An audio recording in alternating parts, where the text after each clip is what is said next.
नमस्कार। स्वागत है आपका मेरे चैनल प्लैनेट ऑफ टेल्स पर। मैं हूं महिमा।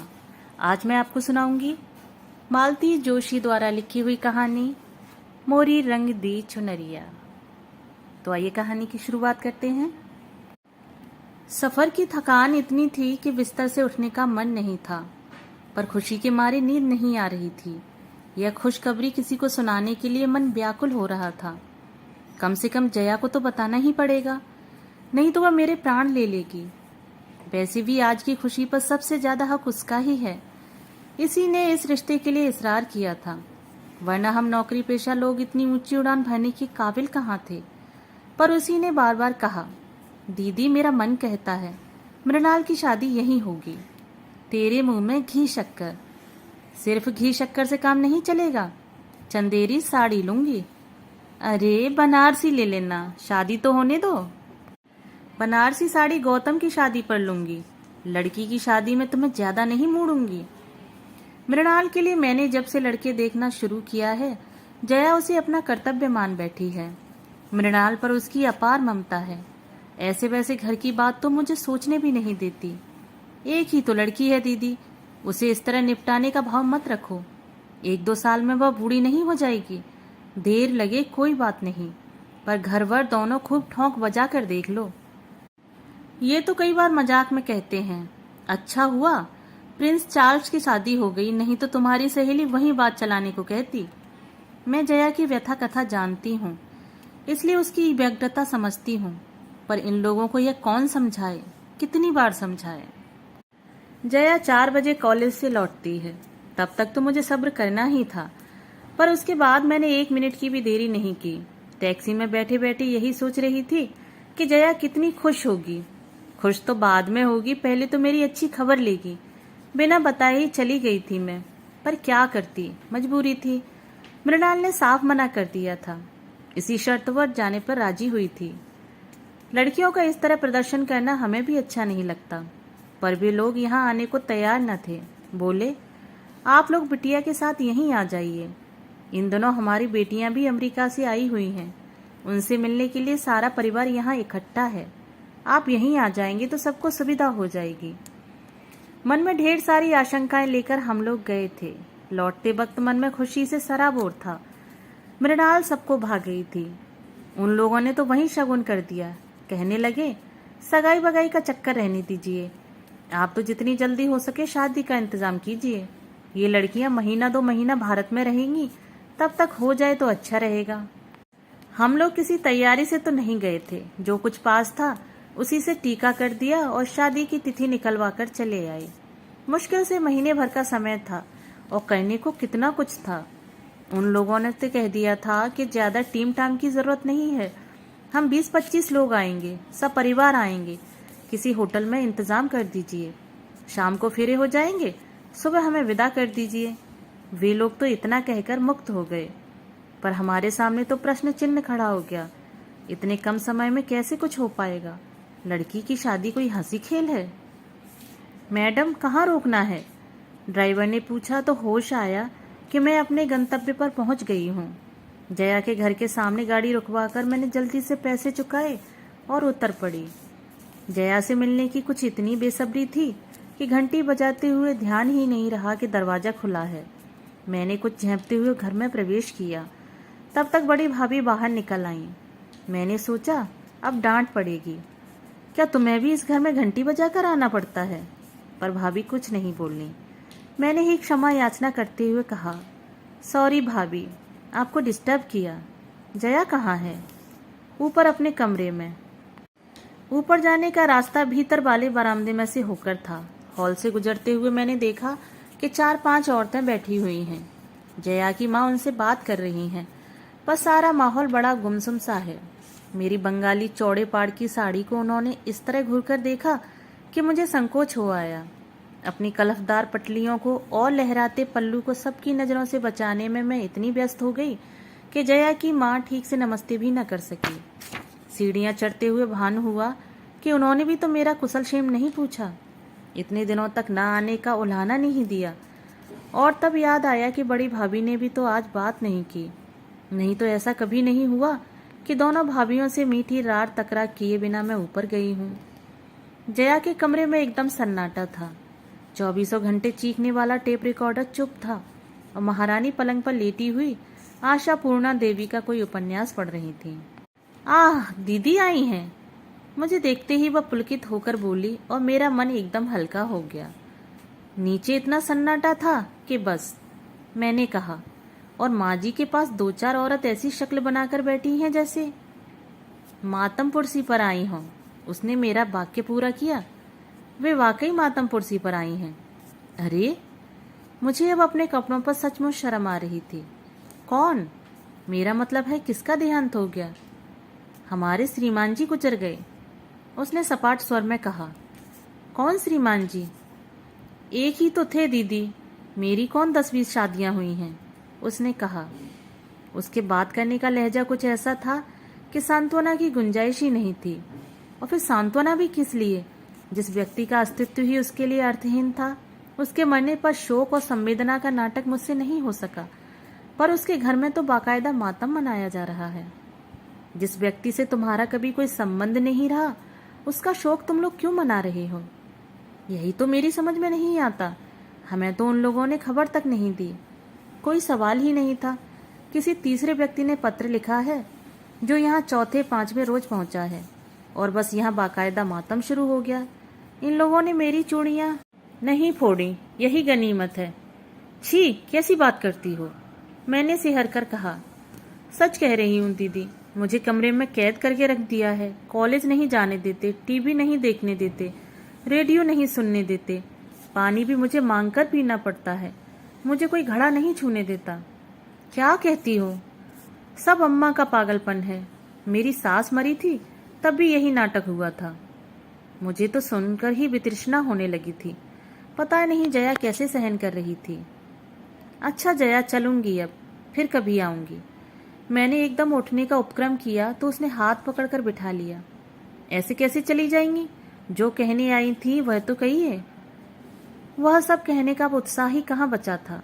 मैंने कहा, तुम कॉलेज नहीं आई तो बस देखने चली आई थी कि क्या बात है। झूठ मत बोलिए। आप कॉलेज गई होती तो यह खुशखबरी आपको कब की पता लग जाती। कल ही तो पूरा स्टाफ मिलने आ गया था। हे भगवान, जया ने कैसे सामना किया होगा उन सब का, खासकर मिसेज माथुर और मिसेज मालवीय जैसे लोगों का। उसने जैसे मेरे मन की बात पढ़ ली। बोली, भाभी उनसे नीचे ही निपट ली। मैंने साफ कह दिया था कि किसी को ऊपर भेजने की जरूरत नहीं है। आश्चर्य है मुझे किसी ने नहीं रोका। आपकी बात अलग है दीदी, सब जानते हैं। आपसे मिलकर मुझे खुशी होती है, बल्कि आप अगर नीचे से ही लौट जाती तो मुझे बेहद दुख होता, क्योंकि मैं जानती हूँ आप क्या कहने आई थी। बताओ। मृणाल की बात पक्की हो गई है, ठीक है ना? तुमने कैसे जाना? आपके चेहरे से ही पढ़ लिया था। आपके कमरे में आते ही जान गई थी, पर सोचा पहले अपनी खबर सुना दूं, फिर आपकी सुनूंगी। उसके कहने का ढंग कुछ ऐसा था कि मुझे बरबस हंसी आ गई।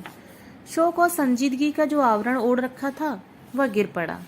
कमरे में आने के बाद पहली बार मैंने खुलकर सांस ली। और सुनाइए, उन लोगों को आपने कैसे पटाया?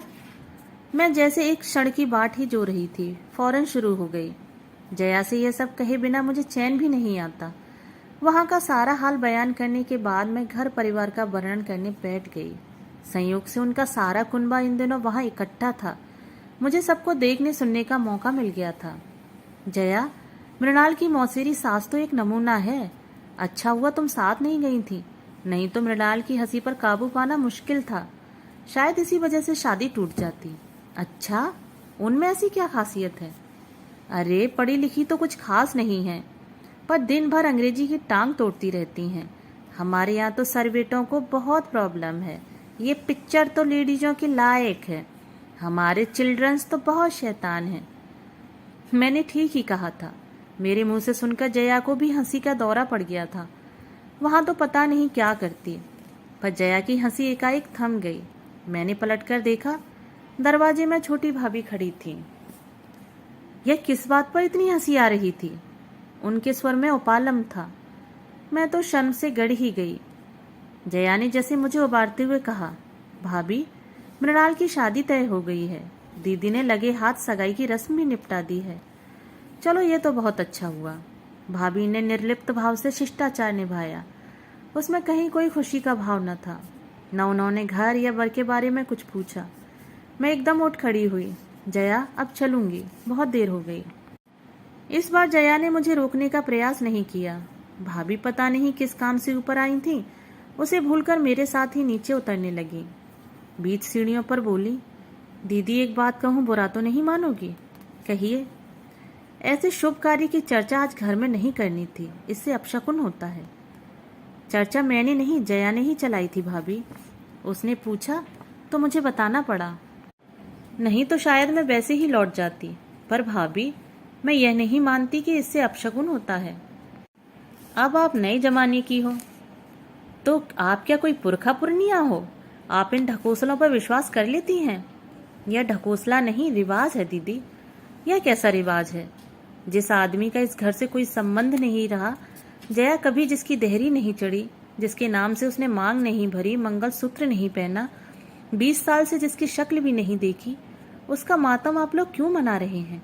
क्यों उस पर लाद रहे हैं? मरने वाला हाड़ मास का आदमी था दीदी।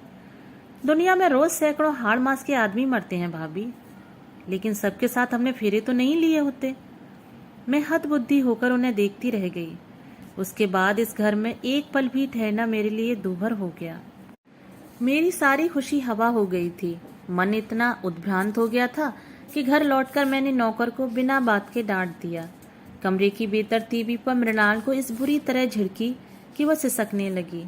खाने की मेज पर इनसे बिना वजह लड़ बैठी, पर सबने मुझे माफ कर दिया। सब समझ गए कि अब मुझ पर शादी का टेंशन आ गया है और महीना भर किसी की खैर नहीं है।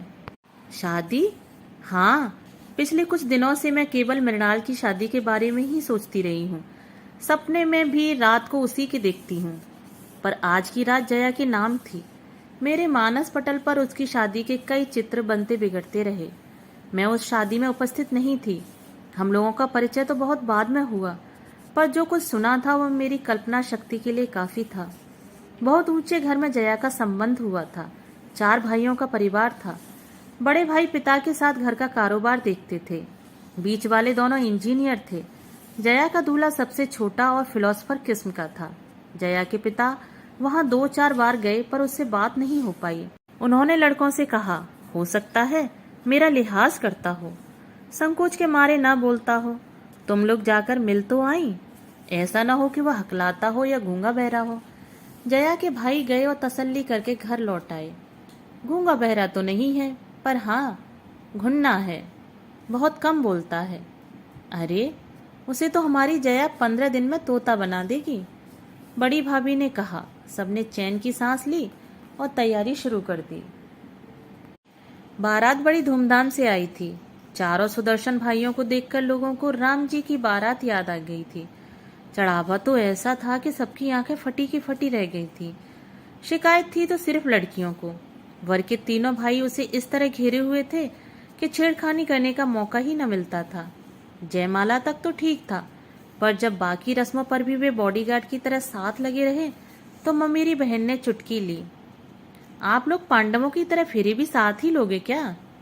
इस फिक्रे पर वे लोग थोड़ा झेंपे, थोड़ा पीछे हटे तो सबको राहत मिली, पर कितनी सी देर को। उसके तुरंत बाद ही वो अघट घट गया। गठजोड़ी करके सप्तपदी के साथ इन लोगों ने अग्नि की परिक्रमा शुरू की ही थी कि दूल्हा गौं गौं करता हुआ गिर पड़ा। आंखें कपाल पर चढ़ गईं और मुंह से झाग सा निकलने लगा। किशोरी नववधू तो यह दृश्य देखते ही मूर्छित हो गई। मेहमानों में 1-2 डॉक्टर भी थे। वे दौड़कर आए, मुआयना किया और बताया, घबराने की कोई बात नहीं है, मिर्गी का दौरा है, 1-2 घंटे आराम कर लेने दीजिए, ठीक हो जाएगा। 2 घंटे तक क्या कोई चुप रहता है? जितने मुंह उतनी बातें होने लगी। किसी ने कहा कि बचपन से ही ऐसे फिट्स आते रहे हैं, तभी तो कभी स्कूल नहीं भेजा, घर पर ही सारी पढ़ाई करवाई है। किसी ने कहा, हाई स्कूल तक तो सब ठीक था, उस साल फर्स्ट डिवीजन पास हुआ था। तो किसी ने टोटका करा दिया, बस उसके बाद सब गड़बड़ हो गया। एक ने बताया कि परीक्षा में दौरा पड़ जाने से उसका बीए का रिजल्ट खराब हो गया, उसका दिमाग पर असर पड़ा है। किसी ने यहाँ तक बताया कि परीक्षा हॉल में ही दौरा पड़ जाने से उसकी प्रेमिका पर राज खुल गया। उसने शादी से मना कर दिया। हताशा में लड़के ने नींद की गोलियां खा लीं। मौत तो नहीं आई, पर एक अभिशप्त जीवन दी गई। इस बहसबाजी का सार यही था कि लड़का नीम पागल है, उसे मिर्गी का दौरा पड़ता है। उसके पास बीए की डिग्री थी, यह उसने कैसे हासिल की यह कोई नहीं जानता था। हैरत की बात तो यह थी कि वर के परिवार वाले इस विषय में मौन साधे हुए थे। वे तो ऐसा अभिनय कर रहे थे जैसे उन्हें मिर्गी का यह दौरा पहली बार देखा हो। जया के पिताजी ने फिर ज्यादा सोच विचार नहीं किया, साफ कह दिया कि ऐसे झूठे और दगाबाज लोगों के घर में अपनी लाडली को नहीं भेज सकता। मैं उसे जिंदगी भर खिलाने का हौसला रखता हूँ। उसके दोनों भाई भी खम ठोंक कर खड़े हो गए। बारात बिना दुल्हन के ही विदा हो गई। मैं उन लोगों को दोष नहीं देती दीदी, जया अक्सर मुझसे कहती। उन लोगों ने जो कुछ किया स्वार्थ के वशीभूत होकर किया। उन्होंने सोचा होगा कि शायद बहू के पुण्य प्रताप से या सेवा चाकरी से लड़का लाइन पर आ जाएगा। अगर पिताजी इतनी हठधर्मी ना करते या मैं भी भावुकतावश जाने का निर्णय कर लेती तो हो सकता है स्थिति में कुछ सुधार हो भी जाता। सिनेमा में, उपन्यासों में ऐसा होता भी तो है। पर दीदी, मुझे तो उन लोगों पर तरस आता है, गुस्सा आता है, जिन्होंने इतनी बड़ी बात हमसे छिपाई। वे लोग हमारे रिश्तेदार थे, इन लोगों के पड़ोसी थे। वे सब कुछ जानते थे, पर उन्होंने हमें कुछ नहीं बताया। बल्कि यह रिश्ता भी उन्हीं लोगों ने सुझाया था। नहीं तो इतनी दूर हम क्यों जाते। दूरी के कारण ही पिताजी ठीक से अता पता नहीं कर सके। वे तो अपने बंधु बांधवों के भरोसे निश्चिंत बैठे रहे। उन्हें क्या पता था कि वे लोग इस तरह पीठ में छुरा भोंक देंगे। बंधु बांधव और करते ही क्या हैं, मैं कहती। इसीलिए तो कौरव पांडवों की कहानी बराबर दोहराई जाती है। दुनिया में रोज महाभारत होते हैं। इस हादसे के बाद साल भर तक जया घर में मुंह छिपाए बैठी रही। पर इस तरह कब तक चलता। कभी तो उस खोल से बाहर आना ही था। उसकी पूरी जिंदगी उसके सामने फैली पड़ी थी। मन तो मजबूती से थामकर उसने बीए की पढ़ाई पूरी की, फिर एमए में गोल्ड मेडल लिया और हमारे कॉलेज में लेक्चरर हो गई। मैंने और उसने एक ही दिन ज्वाइन किया था। हमारी नौकरी और दोस्ती की शुरुआत साथ ही हुई थी। हम दोनों की आयु में अंतर था, परिस्थितियां भी भिन्न थीं। नौकरी मेरे लिए मजबूरी नहीं थी, एक भरी पूरी गृहस्थी थी मेरी। 2 बच्चे थे, पति अच्छे ओहदे पर थे, लेकिन मैं अपनी डिग्रियों पर जंग नहीं लगने देना चाहती थी। 2 बच्चों के बाद ही मैंने विराम ले लिया था और कैरियर की शुरुआत की थी। लेकिन परिस्थितियों का यह अंतर हमारे बीच में बाधक नहीं बना। एक बार मन मिल जाए तो बाहरी चीजें गौण हो जाती हैं। हो सकता है हमारा कोई पूर्व जन्म का ही संयोग रहा हो। कितनी जल्दी हम एक दूसरे से घुल मिल गईं। मेरे बच्चे तो उसकी आंख के तारे थे। मजाल है जो कोई फरमाइश अधूरी रह जाती। मम्मी ने जरा कंजूसी की नहीं कि फौरन जया मौसी के पास शिकायत पहुंच जाती। अपने बच्चों को डांटना भी मेरे लिए कठिन था। फौरन मुझे जया की डांट खानी पड़ती। वो अपने मन का सारा संचित स्नेह गौतम और मृणाल पर लुटा रही थी। उनके लिए टॉफियां और खिलौने तो आते ही थे। हर साल सालगिरह पर एक नया स्वेटर भी वे पाते थे। मुझे जब जब पीहर की याद आती मैं उसके घर चली जाती। अम्मा जी मुझे खूब प्यार करती थीं। उन्होंने एक तरह से मुझे अपनी बड़ी बेटी ही मान लिया था। उसकी दोनों भाभियां भी मेरा खूब स्वागत करती, मीठे उलाहने देती, तो एक नए नए व्यंजन भी खिलाती। जया सचमुच भाग्यवान थी, नहीं तो ऐसे सहृदय भाई और स्नेही भाभियां अब कहाँ मिलती हैं। दिन बहुत अच्छे से गुजर रहे थे, पर कभी कभी मन बड़ा उदास हो जाता। लगता जया बेचारी यहाँ वहाँ खुशी खोजती फिरती है, उसे उसका हक मिलना चाहिए। उसकी गाड़ी फिर से पटरी पर लाने की मैं खूब कोशिश करती। मैट्रोमोनियल्स पढ़ पढ़कर मैं अपनी आंखें दुखा ली थी, पर जया कुछ जवाब नहीं देती, सिर्फ हंसकर रह जाती। उन्हीं दिनों मेरे मौसेरे भाई की पत्नी प्रसूति से चल बसी थी। पहला एक 4 साल का लड़का था। भाई तो जैसे पागल हो गया था। मौसी ने बड़े ही करुण ढंग से मुझे लिखा था कि योगेश के लिए कोई अच्छी सी लड़की देखूं। बच्चे को तो कोई भी पाल लेगा, पर इस समय जरूरत योगेश को संभालने की है। निसंतान हो तो विधवा भी चलेगी, पर लड़की सुशील हो और ब्राह्मण हो। मुझे एकदम जया की याद हो आई। योगेश से अच्छा वर उसके लिए मिल नहीं सकता था। रूप, रंग, कद काठी, विद्या, बुद्धि सभी दृष्टि से वे परस्पर अनुरूप थे। योगेश दुहाजू जरूर था, पर जया के साथ भी तो एक कहानी जुड़ी हुई थी। मैं मौसी को पत्र लिखने ही वाली थी, पर सोचा पहले इन लोगों को तो टटोल लूं। और यह मैंने अच्छा ही किया, नहीं तो बाद में मौसी के सामने लज्जित होना पड़ता। उस घर में इस विषय पर कोई बात करना ही नहीं चाहता था। भाभीियों ने मुझे अम्मा जी के पास ठेल दिया और अम्मा जी ने पिताजी के पास भेज दिया। वैसे तो जया के पिताजी भी मुझसे बहुत स्नेह करते थे, पर उन्होंने मेरा जरा भी लिहाज नहीं किया और एक वाक्य में ही सारी बात खत्म कर दी। बोले, बेटी, उसके भाग्य में जैसी शादी लिखी थी हो गई। हमारे खानदान में लड़की पर बार बार हल्दी नहीं चढ़ती। बात आई गई हो गई। हिंदुस्तान में लड़की की शादियां तो रुकती नहीं हैं। 4 महीने बाद ही योगेश का विवाह एक सुंदर सुशील कुमारी कन्या से हो गया। पर जया का प्रश्न तो यथावत था। मैंने उससे कहा, जया, अपने जीवन की गुत्थी तुम्हें ही सुलझानी होगी। कानूनी कार्रवाई में जो मदद चाहोगी हम करेंगे, पर पहल तो तुम्हें ही करनी होगी। वह बोली, दीदी, बुढ़ापे में पिताजी को दुख देने की इच्छा नहीं होती। इतनी बदनामी शायद वे झेल नहीं पाएंगे।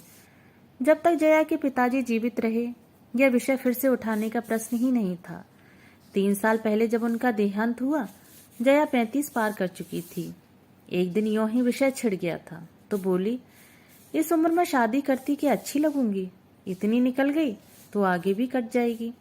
अम्मा भी क्या सोचेंगी, जैसे मुझे ताप के मरने का ही इंतजार हो। इस निरानंद जीवन की अभ्यस्त हो चली थी जिरा। अम्मा भी क्या सोचेंगी, जैसे मुझे बाप के मरने का ही इंतजार हो। इस निरानंद जीवन की अभ्यस्त हो चली थी। जया की परिस्थितियों ने फिर नया मोड़ लिया है। जो सुख कभी उसका था ही नहीं, उसके छिन जाने का आत्मीय स्वजन शोक मना रहे हैं और लोकाचार के इस चक्रव्यूह में वह निरीह लड़की बुरी तरह घिर गई है। शादी से 15 दिन पहले मैंने छुट्टी लेनी ही पड़ी। जया ने तब तक ज्वाइन नहीं किया था। जब वह दोबारा कॉलेज जाने लगी तो मुझे आशा थी कि कॉलेज आते जाते किसी दिन वह जरूर आएगी, सारी तैयारियों का मुआयना करेगी, मेरी आलोचना करेगी, सलाह देगी। पर वह एक बार झांकी तक नहीं। मैंने कितने दिनों तक कार्ड्स नहीं छप पाए। उसे बहुत चाव था। जब भी किसी का कार्ड देखती कहती, दीदी, मृणाल की शादी में कार्ड्स का कॉन्ट्रैक्ट मुझे देना। देखना, ऐसे डिजाइन करूंगी वो शानदार मैटर होगा कि लोग हॉल में सजा कर रखेंगे। रिसेप्शन का मेनू बनाते हुए उसकी इतनी याद आई। सुनार की दुकान पर अकेले पांव देने का मन नहीं हो रहा था। ढेर सारी साड़ियां खरीदनी पड़ी, पर शॉपिंग का कोई मजा नहीं आया। दुकानदार भी अक्सर पूछ लेते थे, मैडम, आपकी आज सहेली नहीं आई? मैंने तो कभी सोचा भी नहीं था कि वह मेरी जिंदगी का इतना जरूरी हिस्सा बन गई है। कार्ड देने तो उसके यहाँ जाना ही था। हम लोगों ने पूरे परिवार को सादर आमंत्रित किया। फिर मैंने जया से कहा, तुम्हें तो पूरे 2 दिन की छुट्टी लेनी पड़ेगी। मैं कोई बहाना नहीं सुनूंगी। मृणाल को विदा करके ही तुम घर लौटोगी। उसने फीकी हंसी हंसकर कहा, अम्मा से पूछ लो। अम्मा जी तो इनके सामने ज्यादा बोलती नहीं थी। बड़ी भाभी ने कहा, हम लोगों में से कोई आ जाएगा दीदी, पर जया के लिए इसरार मत करना। देखो, 1.25 महीना भी नहीं हुआ है अभी, लोग क्या कहेंगे। कोई बहुत तीखी सी बात मेरे होठों तक आई थी, पर मैं जब्त कर गई। इनके सामने तमाशा करने की हिम्मत नहीं पड़ी, और फिर कहने से फायदा भी क्या था। बेकार अपना ही मूड खराब होता। हम लोग चलने लगे तो जया ने मुझे एक और बुलाकर कहा, दीदी, मेरी एक बात रखेंगी? कहो। मृणाल को दुल्हन के रूप में देखने का बहुत अरमान है। 10 मिनट के लिए ही सही उसे मेरे पास भेज सकेंगी? ओ श्योर, मैंने कहा। उस समय उसका कंठ इतना भीगा हुआ था कि उसकी कोई भी विनती में टाल नहीं सकती थी। मन में बस यही कसक बनी रही कि जया नहीं आई। बाकी सारा आयोजन इतना सफल रहा जिसकी हमने कल्पना भी नहीं की थी। बाराती तो कुल जमा 25 ही थे, पर घरातियों की संख्या उनसे 10-20 गुना अधिक ही थी। मेरा स्टाफ था, इनका स्टाफ था, मृणाल की सहेलियां थीं, अड़ोसी पड़ोसी थे, और थे ढेर ढेर रिश्तेदार। पर कहीं कोई बद इंतजामी नहीं हुई। मंडप की साज सज्जा से लेकर भोजन की व्यवस्था तक कहीं किसी को कोई शिकायत का मौका नहीं मिला। दूल्हे के चुनाव को लेकर तो सभी ने हमें बधाइयों से लाद दिया। खुशी का वह भार मुझसे संभाले नहीं संभल रहा था। मृणाल तो उस दिन इतनी प्यारी लग रही थी, लग रहा था कहीं मेरी ही नजर न लग जाए। जया की बात बार बार मन में आ रही थी, पर मौका ही न मिला। रानी जी ब्राइडल मेकअप करवा के जब पीछे के दरवाजे से अंदर आ रही थी, तब 12 दरवाजे तक आ चुकी थी। जयमाला के बाद तुरंत ही रिसेप्शन था। उसके बाद बराबर सारी वैदिक रस्में निपटाते हुए रात के 2 बज गए। भी लोग उतनी रात को ही दूल्हा दुल्हन को लेकर होटल चले गए। वहां सुसज्जित ब्राइडल सूट उनकी प्रतीक्षा कर रहा था। जया की इतनी सी बात न रखने का मुझे बहुत दुख हो रहा था, इसलिए सुबह सवेरे नहा धोकर मैं होटल पहुंच गई। शहर के सबसे बड़े होटल में उन लोगों को ठहराया गया था। हमें 25 लोगों पर भी उसका खर्चा भारी पड़ रहा था। पर ये बोले, उन लोगों ने हमसे कुछ मांगा भी तो नहीं, फिर इंतजाम में कंजूसी क्यों करें। मान लो 200 बाराती लेकर आ जाते तो तब तो धर्मशाला में भी हमारे परखच्चे उड़ जाते। गाड़ी से उतरते ही मैं सीधे मृणाल के कमरे में जाने वाली थी, पर संकोच हो आया।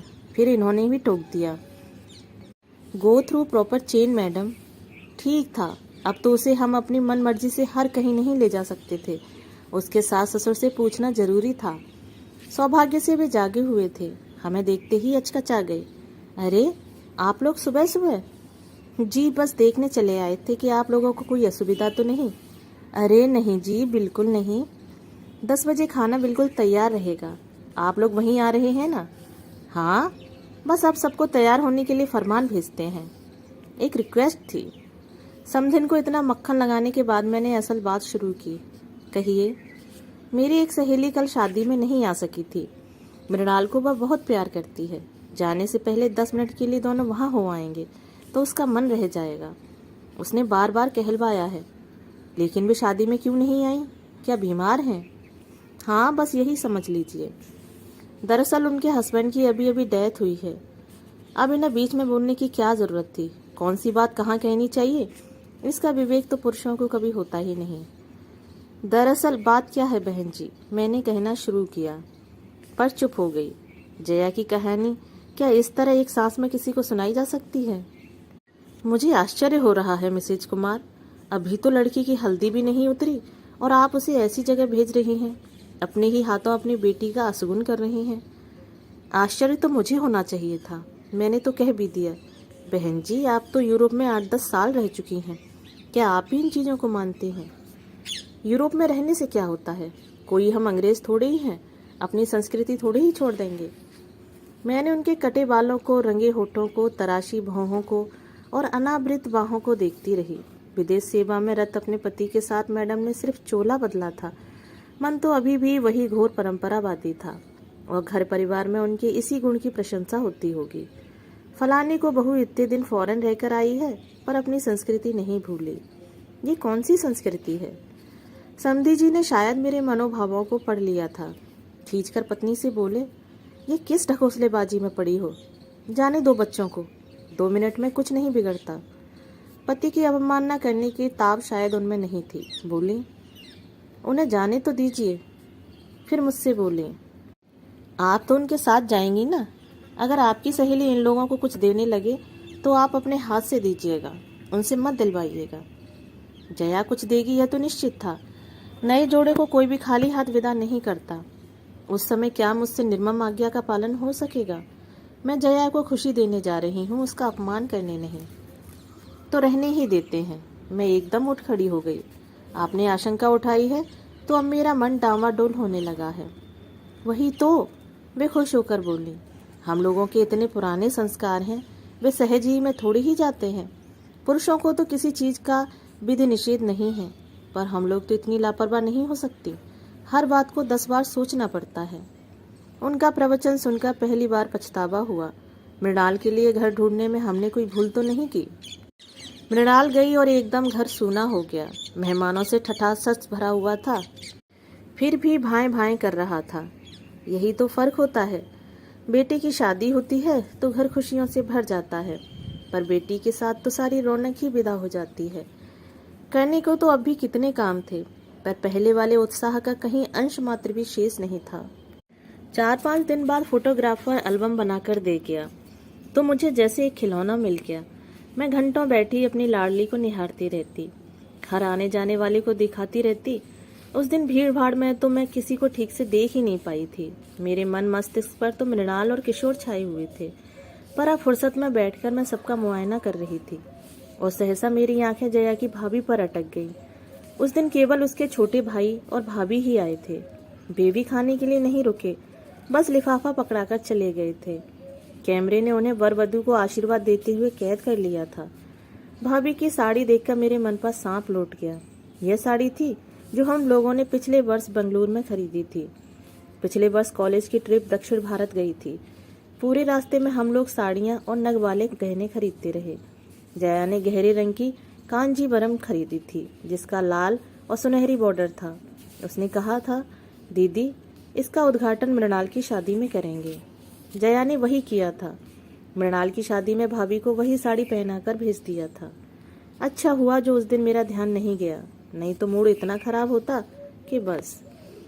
तो क्या जया अब वह साड़ी कभी नहीं पहनेगी? वैसे मुझे उस पर गुस्सा भी आ रहा था। शादी में नहीं आई तो ना सही, पर बाद में तो आ सकती थी। क्या उसे एल्बम देखने का भी चाव नहीं रहा, या कि वह मुझ पर नाराज है? पर मैं उसे कैसे समझा पाऊंगी कि मैं मृणाल को उसके पास क्यों नहीं भेज सकी। पूरे 1 महीने बाद छुट्टी के बाद दोबारा कॉलेज जाते हुए मन खुशी से सराबोर था। पहले ही दिन शादी का एल्बम साथ ले जाना मैं नहीं भूली थी। स्टाफ रूम में दिन भर अच्छा शगल चलता रहा। मुझे लोगों ने दोबारा बधाइयों से लाद दिया, तारीफों के पुल बांध दिए। मैं भीतर ही भीतर पुलक से भर उठी, पर जया को देखते ही सारी खुशी को पाला मार गया।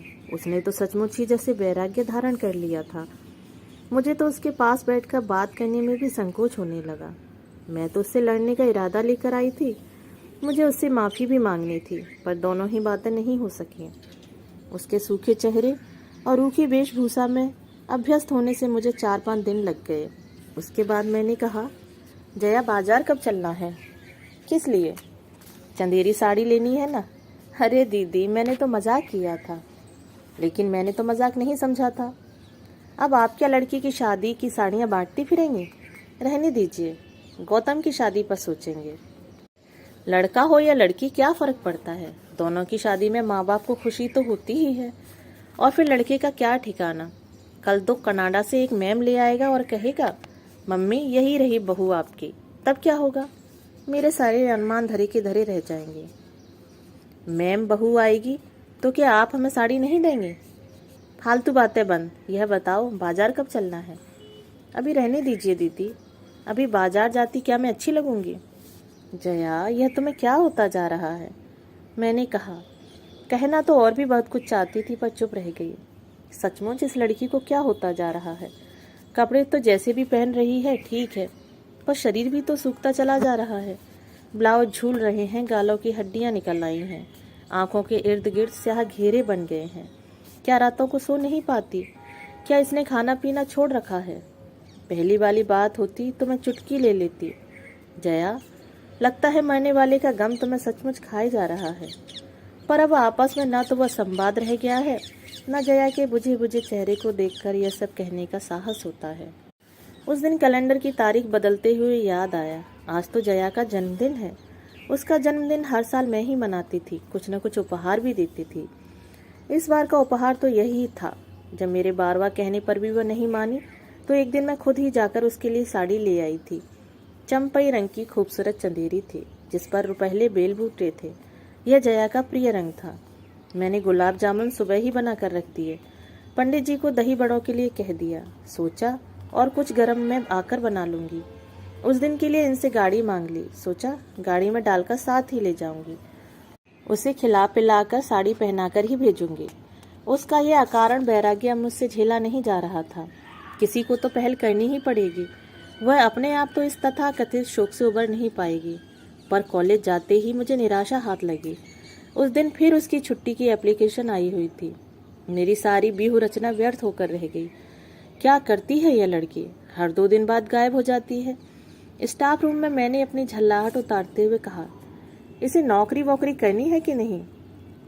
आपको नौकरी की पड़ी है मिसेस कुमार, वहाँ लाखों के वारे न्यारे हो रहे हैं।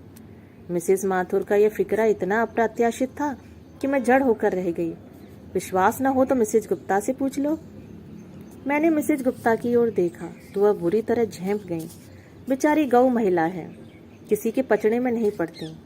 पता नहीं मिसेस माधुर ने उन्हें कैसे लपेट लिया। बताइए ना मिसेस गुप्ता, आप इतना डरती क्यों हैं? कोई आपने चोरी की है? मिसेस माधुर ने उन्हें उकसाया तो वे बड़े दयनीय स्वर में बोली, भाई हमें तो ठीक से मालूम नहीं, हमने तो सुना भर है। वही तो पूछ रहे हैं क्या सुना है? हमारे सामने अस्थाना साहब एडवोकेट है ना, वो बता रहे थे कि इन लोगों ने दावा किया है। कैसा दावा? यही प्रॉपर्टी का। हस्बैंड की प्रॉपर्टी के लिए मिस वाजपेयी ने दावा किया है। अपने आप को मिस कहती हैं और हस्बैंड की प्रॉपर्टी में हिस्सा मांगती हैं। ये मिसेज मालविया थी। Impossible.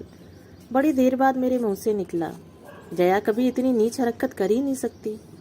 Mrs Kumar, Mrs Mathur बोले, आपने बच्चों की शादी जरूर कर दी है, पर दुनियादारी के मामले में आप स्वयं अभी बच्ची हैं। आप नहीं जानती कि पैसे का मोह आदमी से क्या क्या करवा लेता है। प्रॉपर्टी के चक्कर में अच्छे अच्छों के नकाब उतर जाती हैं। लेकिन जया पैसों की भूखी नहीं है। वह खुद 2,500 रुपये महीना कमा रही है। और हजारों लाखों में फर्क होता है मिसेज कुमार। पर मैं कहती हूँ, इसमें इतनी हायतौबा मचाने की क्या जरूरत है? मिसेज रायजादा बोली, अगर वह उस शख्स के नाम पर 20 बरस तक धूमिल रमा कर बैठी है तो उसका प्रॉपर्टी पर पूरा हक बनता है। वो अपने जायज हक के लिए लड़ रही है।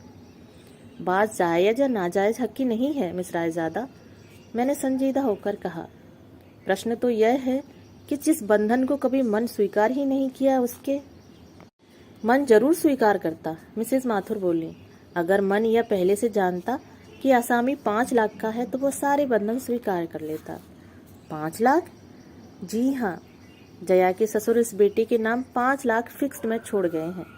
व्यवस्था यह थी कि इस रकम का ब्याज उन लोगों को मिलता रहेगा जो उसकी देखभाल करेंगे। अब तक ऐसा ही होता भी रहा। तीनों भाई बारी बारी उसे संभालते रहे, लेकिन उसकी मृत्यु ने अब प्रश्न चिन्ह खड़ा कर दिया है। इतनी बड़ी रकम का वारिस कौन होगा? वैसे लीगल राइट तो जया का ही बनता है, मिस रायजादा ने कहा। अरे, वे लोग आपस में फैसला कर लेंगे, पर इसे एक कौड़ी भी नहीं देंगे, देख लेना। सुना है इन लोगों ने नोटिस भेजा है, उससे क्या फर्क पड़ता है? मुझे तो उस आदमी की मृत्यु भी स्वाभाविक नहीं लगती। स्टाफ रूम में फिर मृत्यु के कारणों की चर्चा चल पड़ी। कई तर्क उछाले गए, पर मेरा मन उस बातचीत से बहुत दूर चला गया था। जो कुछ सुना था उस पर विश्वास करना कठिन हो रहा था, पर इतने सारे लोग झूठ तो नहीं बोल सकते। उस शाम में अपने को ठेल ठाल कर उसके घर ले गई। वहां जाने की अब पहले किसी ललक मुझ में नहीं रही थी। उन लोगों का स्वागत भी अपेक्षाकृत ठंडा था। मुझे लगा कि यह संबंध अब बहुत दिनों तक ढोया नहीं जा सकेगा। जया हस्ब मालूम अपने कमरे में थी। साड़ी का पैकेट उसकी गोद में रखते हुए कहा, जन्मदिन की एक तुच्छ भेंट स्वीकार कीजिए। ओह दीदी, उसने कहा और उसकी आंखें छलछला आईं। यहाँ घर पर तो सब लोग इतने व्यस्त हैं कि किसी को ऐसी छोटी सी बात का होश ही नहीं है। पर मैं जानती थी आप नहीं भूलेंगी, इसीलिए कॉलेज नहीं आई। बहुत मेहरबानी। आप यह सब क्यों लाई हैं? आपका तो आशीर्वाद ही मेरे लिए बहुत है। आपके इस स्नेह ऋण से तो मैं कभी भी उबर नहीं पाऊंगी। धन्यवाद प्रस्ताव पढ़ चुकी, अब जरा खोलकर भी देख लो। उसने कांपते हाथों से पैकेट खोला और विस्मय विमुग्ध होकर देखती रही।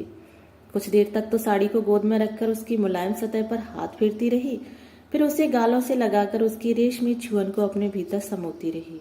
मैं मंत्रमुग्ध सी उसे देख रही थी। लग रहा था जैसे वह वर्षों बाद किसी अपने से मिली हो। कुछ देर तक वह कमरे में मेरी उपस्थिति को भूल ही गई थी। सुनो जया, कल तुम यह साड़ी पहनकर कॉलेज आओगी। कोई बहाना नहीं चलेगा। तुम्हारा वैराग्य पर्व अब समाप्त करना ही पड़ेगा। वह कुछ देर तक मुझे देखती रही और एकदम बिलख पड़ी। दीदी, मरने वाला अपने साथ मेरे पहनने ओढ़ने का सुख भी ले गया। अब यह साड़ी मेरे किसी काम की नहीं है। और वह भर भराकर रो पड़ी। पति की मृत्यु के 2.5 महीने बाद जया का बांध टूटा था।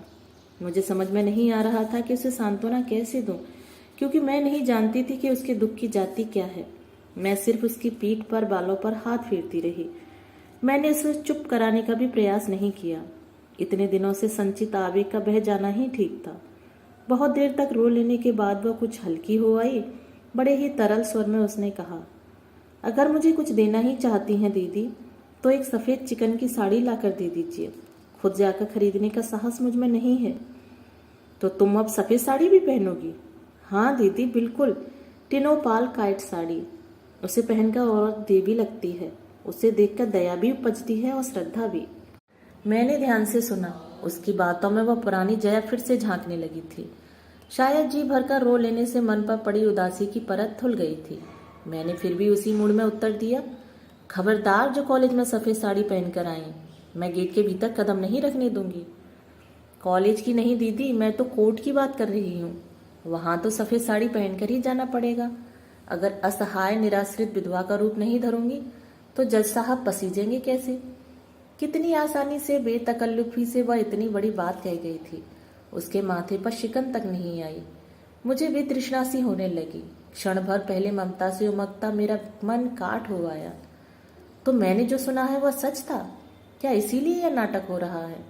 नहीं दीदी, अब तक जो हुआ वह लोकाचार था। नाटक तो मैं अब करूंगी, आप देखती जाइए। Jaya, how can you? गुस्से के मारे मेरे मुंह से शब्द भी नहीं निकल सके। आप यही कहना चाहती हैं ना कि जिसके सुख दुख में मैंने कभी हिस्सा नहीं बटाया उसकी संपत्ति में हिस्सा क्यों मांग रही हूँ? जिसका नाम कभी मैंने अपने नाम के साथ नहीं जुड़ने दिया उसके वारिसों की लिस्ट में नाम क्यों लिखवा रही हूँ? आप यही कहना चाहती हैं ना? हाँ, मैं यही कहना चाहती हूँ। मैं यही पूछना चाहती हूँ कि जरा से रुपए के लिए तुम अपने आत्मसम्मान को ताक पर क्यों रख रही हो? क्या आप सोचती हैं कि मैं यह सब अपनी मर्जी से कर रही हूँ? तो किसकी मर्जी से कर रही हो? और मर्जी किसी की भी हो क्या फर्क पड़ता है? करने वाली तो तुम हो। मजबूरी है दीदी। कभी कभी मनुष्य को ऐसे भी काम करने पड़ते हैं जिसके लिए मन गवाही नहीं देता। ऐसी कौन सी मजबूरी है? मजबूरी यह है कि इस मन से परे भी एक दुनिया है जिसमें माँ है, भाई भतीजे हैं, भाभियाँ हैं। वे लोग क्या कहते हैं? कहते हैं कि समय के साथ चलना सीखो। अम्मा कहती हैं कि तुम्हें भाइयों के पास ही रहना है तो उनकी होकर रहो, उनके मन की करो। और भाई कहते हैं कि दीदी, कितना आदर्श परिवार था हमारा। लोग घर की बहू बेटियों के सामने हमारे घर की मिसाल रखते थे। कितने उतार चढ़ाव आए होंगे, पर हमारे यहाँ कभी चक चक नहीं हुई। सास बहू, ननद भौजाई, देवरानी जेठानी, इनके बीच कभी तकरार नहीं हुई। बहुत अमीर तो हम कभी नहीं थे, पर दाल रोटी आराम से चल जाती थी और सब उसमें खुश भी थे।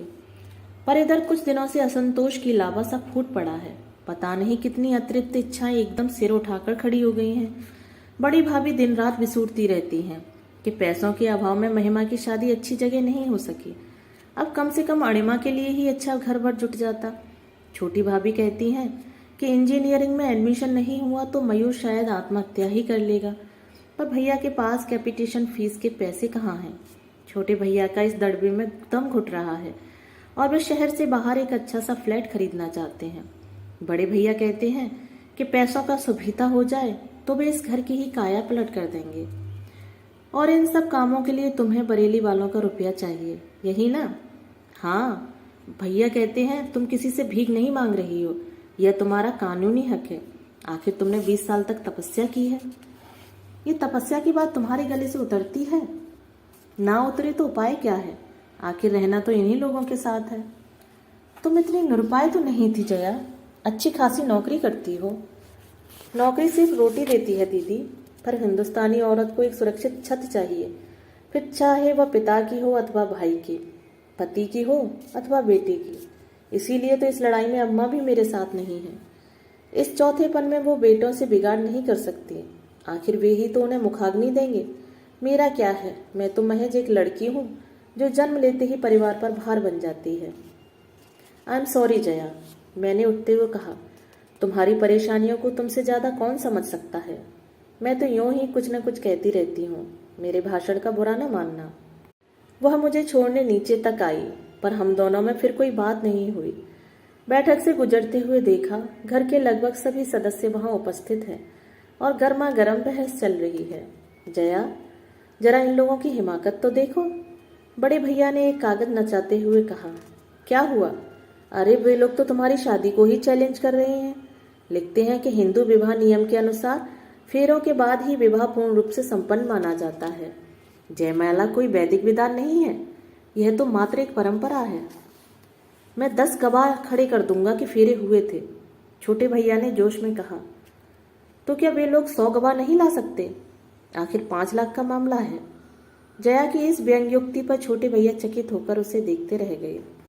तुम्हारी सास के मरने के बाद अपने यहाँ चिट्ठी आई थी। पिताजी की पुरानी फाइलों में वह अब भी मिल जाएगी। हम उसे कोर्ट में दिखा सकते हैं। अगर हमारा कोई संबंध नहीं था तो हमें सूचना क्यों भेजी गई? बड़े भैया की दलील बड़ी जोरदार थी, पर जया के पास भी नहले पर दहला था। अगर वे सचमुच मेरी सास थी तो मैं उस समय बरेली गई क्यों नहीं? सास के बाद मेरे ससुर भी शांत हुए थे, उनकी खबर क्यों नहीं आई? उनके बेटे के बारे में भी हमें तीसरी जगह से पता चला, उन लोगों ने क्यों नहीं लिखा? यही तो जालसाजी है, इसी पॉइंट पर तो हम उन्हें धर लेंगे। और अगर वे पूछें कि मैं अब तक मिस वाजपेयी क्यों हूँ, तो आप क्या जवाब देंगे? मेरा service record, GPF, bank account सब तो इसी नाम से है। अरे तू तो जिरह पर उतर आई। बड़े भैया एकदम गुस्सा हो गए। जिरह कर भी रही है तो किसकी तरफ से, यह तो देखो। मैं अपनी ओर से जिरह कर रही हूँ छोटे भैया, जया ने आवेश में भरकर कहा। 39 साल की हो गई हूँ मैं, कभी तो मुझे बोलने का मौका दीजिए। हाँ बोलो, क्या कहना चाहती हो? सिर्फ यही कि बस बहुत हो चुका, अब मेरी जिंदगी से खिलवाड़ मत कीजिए। हम खिलवाड़ कर रहे हैं? मैं इसे और क्या नाम दूं? मेरे लिए सारे निर्णय आप लोग ही लेते रहे हैं। कभी मुझसे पूछा होता कि मेरी मंशा क्या है? आप लोगों की हर धर्मी ने मुझे मेरी ससुराल नहीं जाने दिया। वहीं सुख में दुख में जैसे भी होता मैं जी लेती। इसका ज्ञान तो हमें घुट्टी में ही पिलाया जाता है। वहां रहती तो यह आज की समस्या तो न उठती। उस समय आप लोगों ने यह नहीं सोचा कि इतनी पहाड़ सी जिंदगी मैं कैसे काटूंगी। बाबूजी की जिद ने मुझे दूसरी शादी नहीं करने दी, नहीं तो आज मैं कहीं अपनी छोटी सी गृहस्थी लेकर चैन से जी रही होती। अब आप फिर मेरा तमाशा बनाने पर तुले हैं।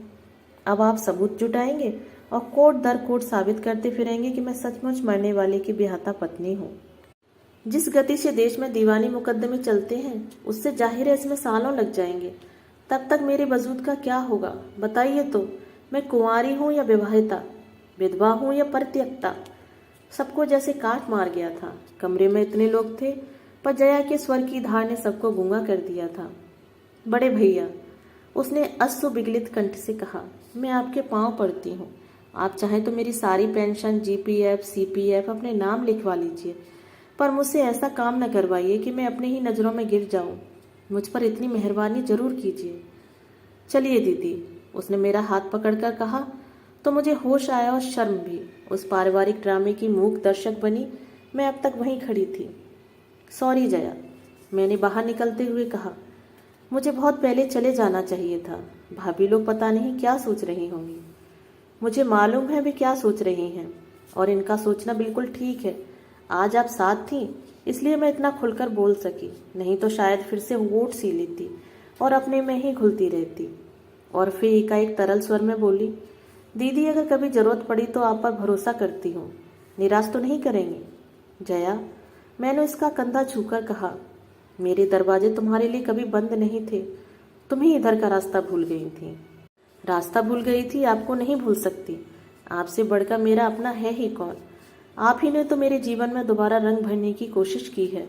औरों के तो चेहरे भी इस समय पहचाने नहीं जा रहे हैं। इतनी ज्यादा भावुकता मेरी बर्दाश्त से बाहर हो रही थी। मैंने तुरंत हाथ दिखाकर एक रिक्शा रोक लिया और उसमें बैठते हुए सहज ढंग से पूछ लिया, तो फिर कल कॉलेज आ रही हो ना? बिल्कुल आ रही हूँ, और आपकी दी हुई साड़ी पहन कर आ रही हूँ। जनता से कहिए जरा होशियार रहे, उसने अपने बेलौस अंदाज में कहा। मेरी शाम सार्थक हो गई थी। दोस्तों, अभी आप सुन रहे थे मालती जोशी द्वारा लिखी हुई कहानी मोरी रंग दी चुनरिया। अगर आपको ये कहानी पसंद आई हो तो मेरे चैनल को सब्सक्राइब और मेरी वीडियो को लाइक शेयर जरूर करें, और अपने सुझाव मुझे कमेंट बॉक्स में साझा करें। धन्यवाद।